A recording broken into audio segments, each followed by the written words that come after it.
अंग बंग सेठी कहले बिहार रे किछि परिमाण रे लागू होईछि बर्तमान सेठी अवस्था शोचनीय हवा गलानी तेणु ए बेंगल ऊपर आखि पड़लानी सभी लोग भाजपा सरकार बना दो 45 दिन में ही हम 7वां वेतन आयोग की तनख्वाह देने का काम करेंगे पाल्टानो दरकार कलकाता बीजेपी तार ओडिशा भली सेठी मैनिफेस्टो देखी जदि सरकार करुच्ची बीजेपी ताले 45 दिन रे समस्त सरकारी चाकरियांकर 7th पे लागू हो बीजेपी कथबार्ता चाली चलन रे गोटे अलग प्रकार जिनस देखा मिले 7th पे लागू करेंगे लोकों को सुविधा देवे ये कथाटा कौन इलेक्शन पूर्व चाहिए गवर्नमेंट कर पार न लोकंर एम्प्लॉई चाहिए सरकार करें आज गोटे कथा होठी लोकों सुविधा आमे देखुचे एटी गोटे ओडिशा रे एम्स अच्छी सकाळ पाइला माने लोक गोटे सुओ छुटुची लोकंर चिकित्सा पाई ये धाड़ी होगी लोक बसुँच वेस्ट बेंगल कहीं पारानी से दायी किए ए गवर्नमेंटा ना गवर्नमेंट कहूँ आम सब राज्य में सब दीदीटा खोली सारूँ आज ये कहते जे निर्वाचन चली जदि आम जीति जीवु निर्वाचन आम जयलाभ हुए ताले आम 7th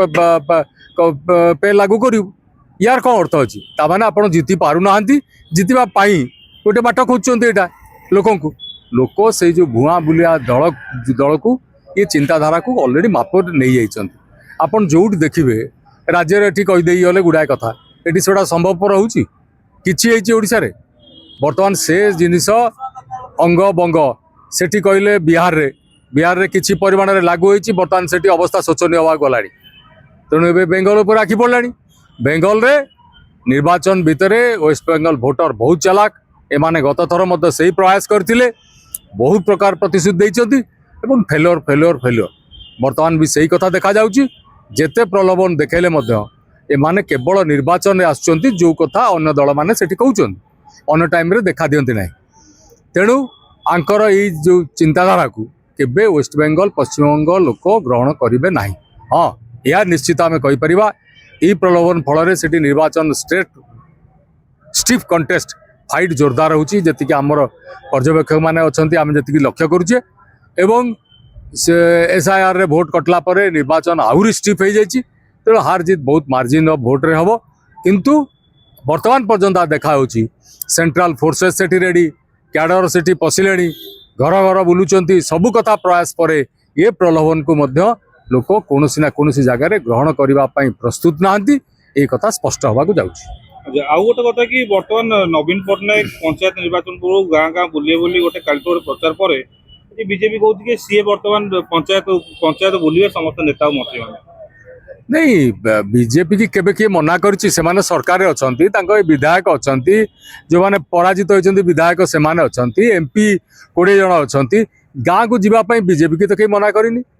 बीजेपी जो भाबिथिला ये सरकार आसिला पर स्पॉन्टानियसली सब आडू आसी सब मिसी जिवे किछि किछि लोक निश्चित भाव में मिसिचंती एतरे दिमत बार नाही किंतु अद्यावधि सेमाने गोटे ऊपर चली आछन तांकर अद्यावधि भोट फिक्स्ड हेई नाही जो कथाटा से देखुन चिंताग्रस्त रोचंती जे आमे नवीन पट्टनायक बुलेनी कांग्रेस तार पदयात्रा कलानी आमे गाँ को जीवाई गाँ को लोकों पाखु किए मना करी आपणकर प्रधानमंत्री प्रतिदिन कहते चलो लोकों संगे रुह मुख्यमंत्री कहते तेणु से जातु किंतु नवीन पट्टनायक जीवे तमें आप भयग्रस्त होती नवीन पट्टनायक पंचायत गले आमको भोट मिलनी इट इज देयर तेणु नवीन पट्टनायक जातु भक्त दास जातु मोहन माझी भी जातु कैडर जातु प्रचार जोरदार हो लोकों पाखे किए पहुंची सरकार को चिंताधारा को किए काम लगौची लोकों पाखे कौन टा सुफल पहुंचुची पंचायत रे स्पष्ट हो कांग्रेस जाऊँगी बर्तमान कम आरंभ हो गलानी BL1 BL2 चलिकी लोक पंचायत रे स्टार्ट है पंचायत भी कार्य आरंभ होलानी आमर ए खूब शीघ्र पुणी डक बैठक पुणी चलिए समस्ते यह तो निश्चित कथा लोकों को तो छाड़ी आम रही पारानी बा निर्वाचन को सामना ही करा पड़ो यहाँ हूँ कथा।